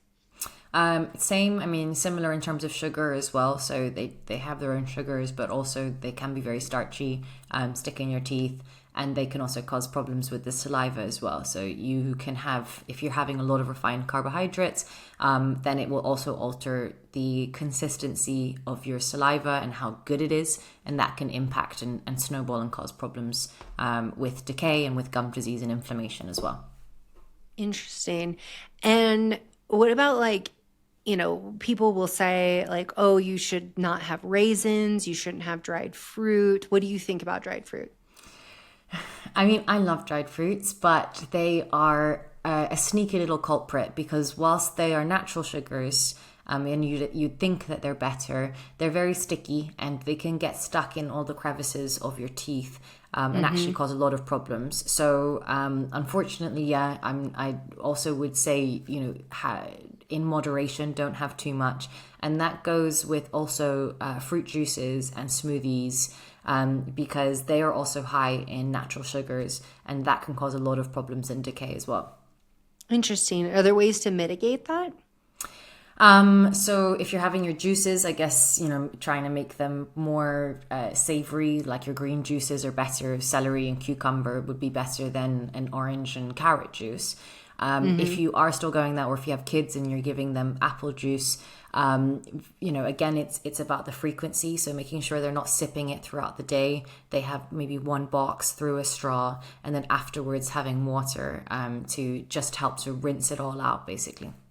Yeah. And even so with my kids, if we go out to brunch and they want fruit juice, we get water, and then we get a fruit juice with an extra cup, and we split that, and then we dilute it with water, just to try to, it's not only about their teeth, it's also about my sanity, because like low blood sugar needs like a cup of orange juice. There's jugo verde that we try to do often, which is green juice. But even that is still like, they end up unstable little creatures, because I swear I can never get the protein in fast enough. So that's just another thing that I do. I'm just like laughing at myself, because I'm like, literally, the children who have like blood sugar issues, and I always feel for them at a restaurant. And there's the adults who won't tolerate that they were once small, and then there's the adults who get it, who are like, oh God, yeah, I've been hangry before too. Like, and then we've all been there. Try to grab something sweet real quick. So we've talked about like cheese being good for our oral health. What other foods can we incorporate for improving our oral microbiome? So things which are high in antioxidants, your blueberries, your dark leafy greens are also great as well. I I love protein, so kind of building up on the protein side of things, because that's usually quite alkalizing as well. It sounds silly, but hydrating. Most people don't drink enough water, so it's really, really important that we do that. And then also supplementing with some nice prebiotics. So like I said, kefir is my favorite one. But you can get them, you can get lots of different types of prebiotics to help supplement the oral microbiome. So nice, leafy greens are also the best. Yeah, and there's water kefir we say kefir where I come from, for people that are lactose intolerant, who are like, I can't do dairy of any kind. There's also coconut kefir. I like the way you sound it better though, kefir. Like it sounds, I just like it so much better. Yeah, and then there's also lots of other probiotic foods. That are available as well. I feel like the market is just exploding with that. And as I think about that, I'm like, oh, the kraut shots. So I'm a fan of apple cider vinegar and doing sauerkraut shots, but I usually tell people to dilute it and then to rinse their teeth afterwards. But with that, I'm just wondering, if people are, they're like, what can I eat to actually replenish my microbiome? Are there foods, we talk about the gut, and we have the prebiotics that are in these fermented foods, but are there foods that people can eat that actually help populate the oral microbiome? Or is it more about feeding what's there, keeping in check what's there? So I recommend probiotics, like actual over-the-counter dental probiotics, which are extremely effective. Weirdly, there's a lot of patients who are born without certain good bacteria in their mouth. Interesting. And so those types of patients they need to supplement it from somewhere. And that's where having a good probiotic is really important. If you are just trying to kind of support your oral microbiome, something which is quite interesting is Manuka honey and propolis. So propolis is a really wonderful kind of ingredient. It's the raw form of honey before it becomes honey. I love it for my immune system. So I'm constantly having a few drops before a big flight, or even every day, to be honest with you. At this point, it's winter and I'm starting to do it. But it's weirdly very effective against Porphyromonas gingivalis, which was the bacteria I was saying, which is associated with Alzheimer's. Yeah, So, I'm like winning right now because Beekeepers Natural, I always have them on lock. Do you know that company? No, I don't. No. Oh my gosh, I met them like way back when they like first started. They're the loveliest founders. They have such a good heart and such a good integrity. But they were like, we have this thing called propolis, and most people have never heard of it. I'm like, I know propolis. Okay, like part of my training is in herbal medicine, and like certainly propolis is part of that. It's one of the greatest things that we can be just doing like year round, that supports your immune system without really any side effects. But they make you might not like this, but they make lollipops and lozenges, but it's honey, and they'll have zinc and vitamin D. So a good way to like deliver it. I get their lollipops for my kids on planes because if anybody knows, equalizing pressure in your ears is really important, but also because I'm like, it's got zinc and it's got vitamin D, and so it's just giving them a little more support of the things that their immune system needs to do its job. But they also have propolis throat spray. I'm like running an ad for them right now. But they have like throat spray. They have all kinds of products that are really, really wonderful. But there's other companies that make propolis as well. That like I'm a huge fan. So I'm like, yay. So cutting down Alzheimer's disease potentially, we can't make any claims here because we don't have the science to say like, absolutely propolis will cut your Alzheimer's risk, but affecting that bacteria is just one more step towards a positive microbiome in your mouth. 100%. Yeah. That was a little ranty. I was like, got so excited about propolis. Now, because I'm like, I got to get this saliva test done. Is it available in the US? Yeah, so we've actually been working hard on that. And weirdly, we're getting more people in the US wanting it than the UK. So because we don't have dental coverage. Like we need you. We need to be proactive in all of this. Yeah, and so we've made sure that it's international and anyone can buy it.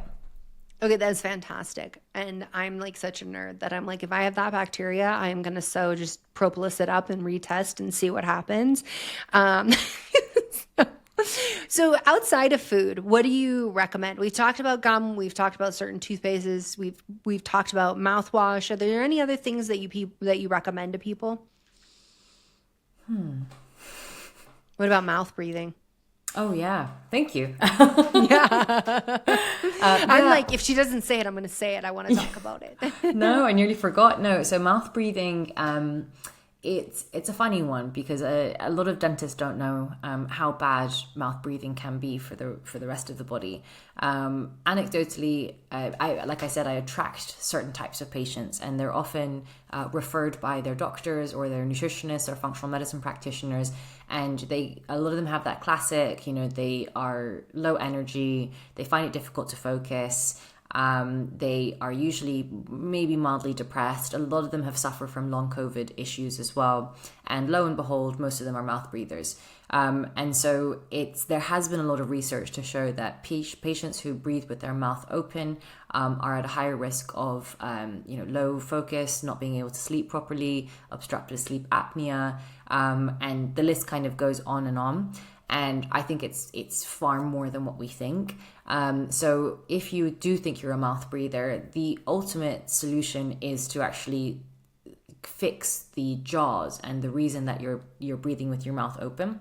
So sometimes that can be from a muscular perspective, and that's where my functional therapist can be really important. And this is where my functional therapist can help guide you to breathing properly with your nose. Is there a reason, maybe it's your posture or the way that your neck is that's making you breathe with your mouth open? Or is it just a habit that you just learned from, when you're a child? The other is actually seeing an orthodontist who, has their head screwed on straight, and they are looking at maybe if the teeth are not meeting properly or the jaws are too far away from each other, then the lips will not be able to close at rest naturally, and therefore the lips will always be open, and that will cause you to breathe with your mouth open. So to actually fix the root cause would be either through a myofunctional therapist and or an orthodontist as well. If you are concerned or you're like, that sounds like a really expensive treatment, or I don't really believe this girl, I don't know what she's saying, then you can use mouth tape. And mouth taping, I was going to ask you if you like mouth taping. I do. I'm not going to lie, it looks a bit weird. Some people don't like the idea of taping their mouth closed. Yeah. And there are some nicer ones on the market now which are like pink and they look like lips, but it's still a bit, it's not the nicest for some patients, but I use it as a test. So if these patients mouth tape for a couple of weeks, particularly if they have like a wearable and they can track their sleep, and their sleep is improving when they have mouth tape, then that might mean that they do need to see an orthodontist or a myofunctional therapist to sort the root cause out. And if they don't want to do that, then they can obviously continue to mouth tape for as long as they want to. But we really do see massive improvements. And my sister, she's an orthodontist. So we work at our clinic. We have a myofunctional therapist, we have an orthodontist, and I obviously do all the microbiome stuff. And we've actually started to do a few microbiome tests before and after orthodontic treatment to see whether or not their oral microbiome is improving when their mouth is at rest and they're not breathing with their mouth open. And there's a huge improvement in their oral microbiome and the reduction in bad bacteria. And that's just because, imagine you're breathing with your mouth open. All the stuff is just entering your mouth and you're swallowing it and you're breathing it. Of course, it's going to be causing problems. Yeah, that's fascinating. There's, for everybody, there's an episode with Dr. Ludovico. And I want everyone to go listen to it if they are a mouth breather, they have trouble sleeping, if they have trouble concentrating, if they notice that they have achy joints, a lot of the symptoms you listed, because he was sharing that in the research, they have shown that people with ADHD have a higher propensity towards being mouth breathers, or having sleep apnea. So not mouth breathers, let me correct myself there, having sleep apnea. But with sleep apnea, most people are going to end up breathing through their mouth or gasping for air at some point. But that's so interesting with the wearable technology. I'm such a fan of wearables for that reason, because you can really see things. So with sleep apnea, with mouth breathing, you'll also see heart rate and variability improvement, deep sleep improvement. And the other thing is resting heart rate can even come down. There's been a lot of fascinating things that I've seen shift and change. So if people are like, I don't know about this girl and she's crazy or whatever, you're not. And there's science to back this up. But also, what do you have to lose from improving your airway? Yeah. Improving how you oxygenate your body? Like, there's only benefits there. I'm curious, what are your thoughts about processed food and jaw development? And especially as we see more and more children consuming processed food. Weston Price was a very interesting man, and he basically, I don't know exactly the decade. It was in the early 1900s. I want to say in the 1960s maybe, or 50s. But Weston Price, he basically thought that there must be a reason why in some areas kids have more developed jaws than in other areas. Mm-hmm. And so he basically traveled the world, and he found that in certain, there were some studies where there would be twins, and one twin would be in a very westernized and industrialized city, and the other twin would be in a very, very, rural city where they're having no processed foods. They're just having very natural things. And the jaw development of both of these twins would be completely different. So the one who's having all these processed foods would have a lot more crowding, so there wouldn't be enough space for their teeth to develop into their jaw. They would often not have their jaws closing properly, and therefore they would have a whole cascade of problems. And so this kind of opened the doors, and the idea that actually the way that we eat from an early age can really impact our jaw development. And part of that's to do with, how hard our food is. So unfortunately, most of our food these days is processed, and it's very soft. And therefore, it's not helping to develop the jaws at a young age. And if you're not, at a young age, before about, 13-ish, your jaws are very malleable. You can really grow them. You can expand your jaws, etc. And so you should really make sure, if you do have children, that you're making them eat hard foods, and you're not cutting it up into tiny pieces and blending it all into soups and stews. You want them to eat hard foods so that their muscles develop and their jaws also develop as well. When you say hard foods, what does that mean? Anything chewy, hard foods, steak. I mean, if you look at the caveman diet, I personally think if we can try and revert back to the caveman diet as much as possible, we probably have far less problems. And this is what Weston Price was showing, was that the moment we started introducing a more industrialized life, where we had a consumer, life and more processed foods, that's when you started seeing the crowding, the lack of jaw development, and also high amounts of decay as well. Okay, so hard food is not like a hard piece of candy. It is harder to chew food, something that you have to chew over and over and over. Okay, I just want to differentiate that, because I didn't want people to be like, do I stick it in the freezer and then like crunch down on it? I'm giving the benefit of the doubt that everybody here is very, very clever, but I just want to make sure that we are always clear. I have a question for you that comes up a lot when I close the door in my office, and people ask, can oral sex change your microbiome of your mouth? Usually they say things like, can it give me cavities? Can it make me have bad breath? Like, can it do bad things? But what they're talking about is alterations in the microbiome and the pH. Yes, it can. So yes, oral sex can. Dun, dun. Yeah. But not in a bad way, to be honest with you. So, okay. I'm not the devil. You guys can go do what you like, enjoy yourselves, whatever floats your boat. It's, but it does, just in a short term, change your oral microbiome, essentially immediately after oral sex. Yeah. Okay. And, is there anything that can be done, like damage that's irreversible, that people should be aware of? Not that I'm aware of, no. So from the research I've seen, there are no negative impacts to the oral microbiome. And like I said, it's quite transient. So for a long-term impact on the oral microbiome, you'd have to be the frequency is important. Let's leave it at that. So you're like, how do I remain a doctor and say all the things that need to be said? I don't know. Yeah. So frequency is important at that point.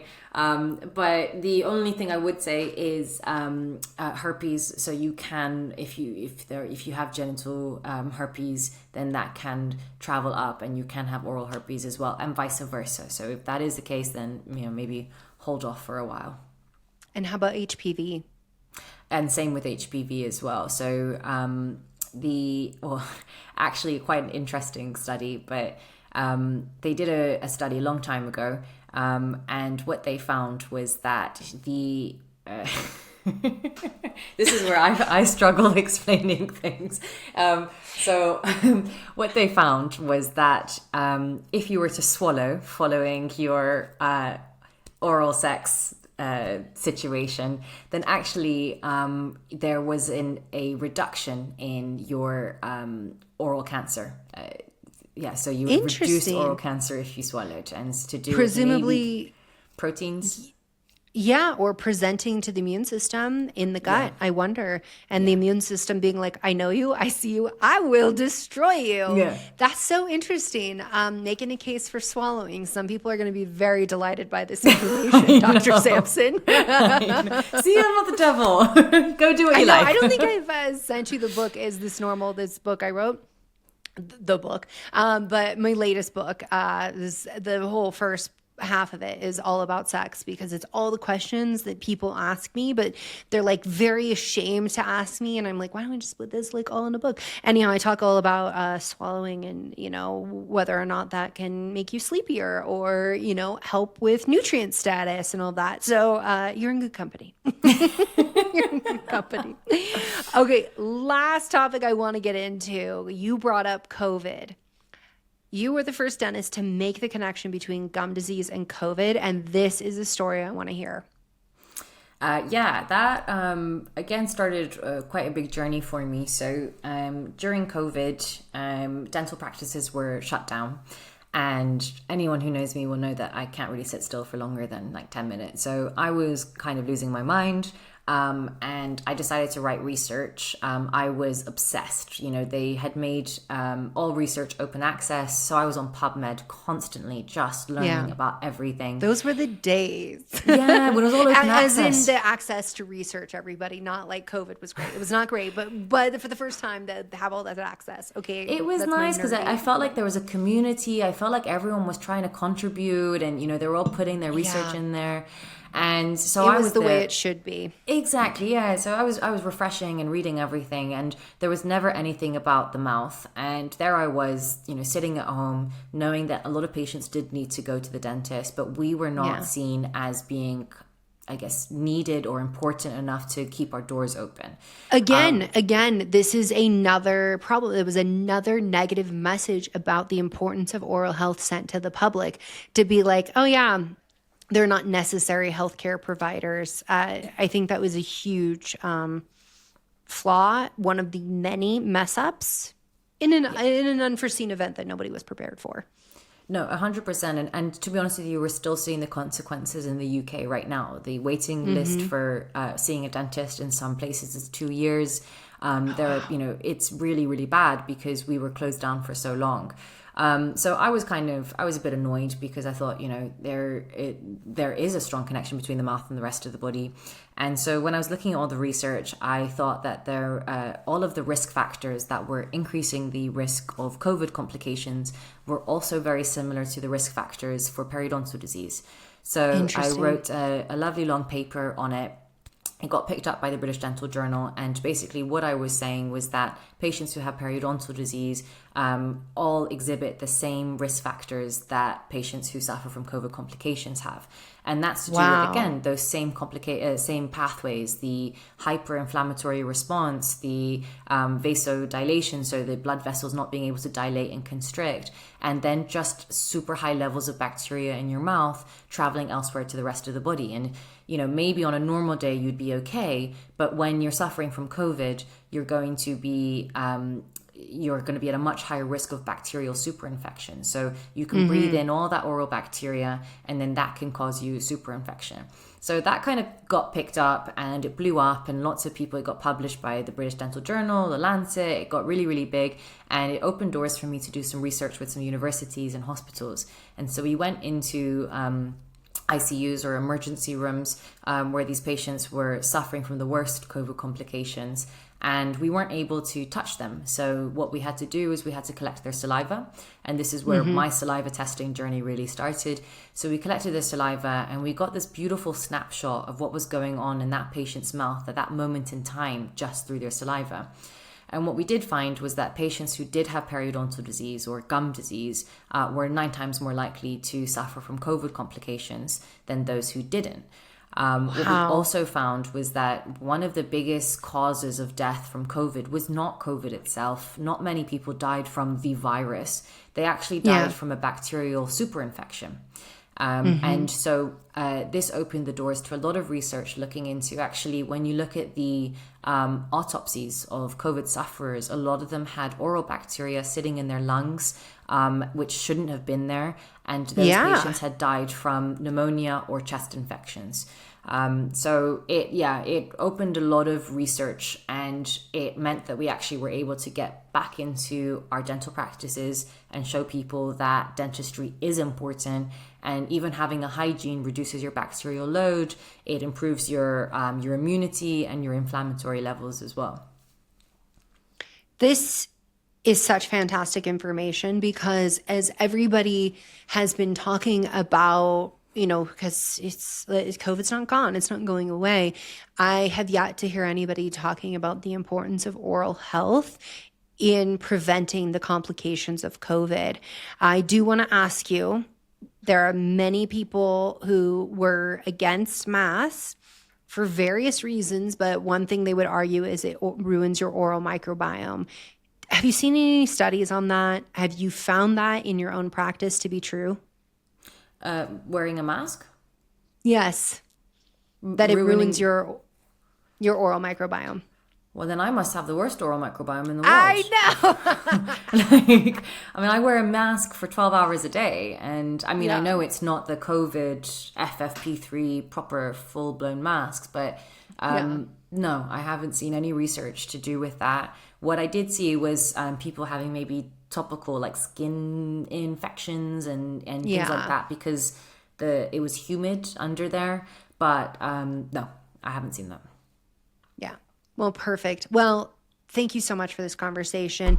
I do feel like we could talk forever. I think we should definitely have another conversation where we just break down all these things that you've learned about COVID, because I feel like we just scratched the surface. I really, really appreciate your time. You've spent so much of it generously sharing so much knowledge and information with people. Where can they find you if they'd like to follow you, hang out? We'll link everything in the show notes as well. So on Instagram, I'm at Dr. Victoria Sampson. If you are local and you want to come to our clinic, it's called the Health Society in London, or Oralis One, which is the oral microbiome test. Fantastic. Well, thank you again. I really appreciate your time. Thank you so much for having me. I hope you enjoyed this episode. If this is the kind of content you're into, then I highly recommend checking out this.